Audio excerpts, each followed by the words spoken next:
Hello guys, welcome back to my channel. आज हम start करने जा रहे हैं एक पोएम जिसका नाम है द अननोन सिटीजन, जिसको लिखा है W.H. ऑर्डन ने। ये पोएम जो है सरकास्टिक एलिजी है। एलिजी एक वो पोएम होती है जो एक लेमेंटेशन किसी की सैडनेस को एक्सप्रेस करती है, और सरकाज़म वो एक लिटरेरी जॉनरा होता है जिसमें ह्यूमन फॉलीज वाइसेस को एक्सप्रेस किया जाता है मॉकरी, पैरोडी या फिर कैरिकेचर के थ्रू। यहाँ पर पोएट अपनी पोएम में अपनी सैडनेस को एक्सप्रेस करते हैं इस फैक्ट पर कि जो मैन है, जो पर्सन है, उसने अपनी यूनिकनेस, अपनी आइडेंटिटी खो दी है जस्ट बिकॉज स्टेट चाहती है कि वो रूल्स को फॉलो करे इस हद तक जहाँ उसकी खुद की आइडेंटिटी भी लॉस्ट हो जाती है। इस पोएम में एक ऐसा आइडियल सिटीजन पोर्ट्रे किया जाता है जो कि रूल्स को, स्टैंडर्ड्स को अच्छे से फॉलो करता है इस हद तक कि उसके अगेंस्ट कभी कोई कंप्लेंट फाइल कर ही नहीं सकते, क्योंकि वो कभी मिस्टेक करता ही नहीं है।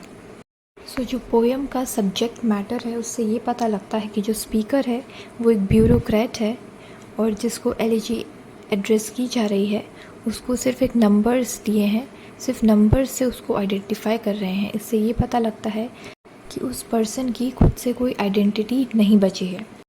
और जो पोएम की टोन है उससे ये पता लगता है कि उसमें कोई सिंपैथी, एम्पैथी नहीं है, वो सिर्फ फॉर्मल और प्रोफेशनल टोन है।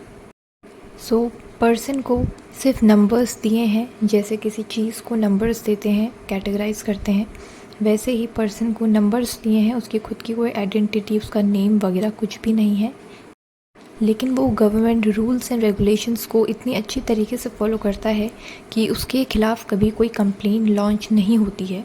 ये है एक आइडियल सिटीज़न जो कि अपनी आइडेंटिटी तक दांव पे लगा देता है सिर्फ गवर्नमेंट के रूल्स एंड रेगुलेशंस को फॉलो करने के लिए।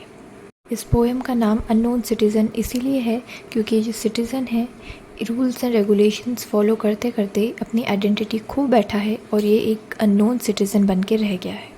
इस पोएम में आइडियल सिटीज़न को एक रोबोट की तरह पोर्ट्रे किया गया है जिसको कभी भी कोई सोशल स्ट्रेन या मेंटल स्ट्रेन नहीं होता है, वो एकदम परफेक्ट है।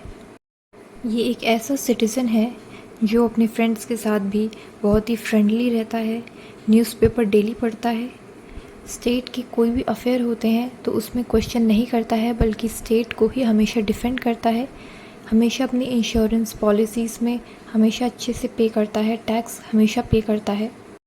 इन शॉर्ट वो ऐसा कोई भी काम नहीं करता है जो स्टेट के अगेंस्ट हो, वो हमेशा स्टेट के साथ खड़ा रहता है। जो भी स्टेट का व्यू पॉइंट होता है वही उसका व्यू पॉइंट होता है उसकी, क्योंकि खुद से कोई आइडेंटिटी नहीं है, इसीलिए उसकी खुद से कोई वॉइस या स्पीच भी नहीं है। वॉर हो या पीस हो, वो वही करता है जो स्टेट उसे करने के लिए बोलती है। He added 5 children to the population, जो कि according to rules and regulation maximum number of children हो सकते हैं एक कपल के पास। टीचर्स ने भी रिपोर्ट किया कि इस आइडियल सिटीज़न ने कभी भी एजुकेशन सिस्टम में इंटरफेयर नहीं किया। Was he free? Was he happy? The question is absurd.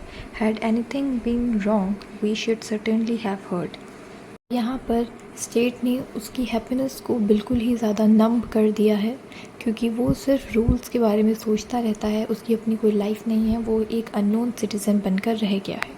तो ये पोएम थी कन्फॉर्मिटी के बारे में, यानी रूल्स को, रेगुलेशंस को फॉलो करना, और लॉस ऑफ आइडेंटिटी यानी खुद की आइडेंटिटी का लॉस हो जाना। ये पोएम यहीं पर ख़त्म हो जाती है। अगर आपको ये पोएम का एक्सप्लेनेशन अच्छा लगा तो like the video and subscribe the channel, and don't forget to watch my other videos as well. मैंने काफ़ी सारे वीडियोज़ ऑलरेडी अपलोड कर दिए हैं, तो मिलते हैं अपने नेक्स्ट वीडियो में।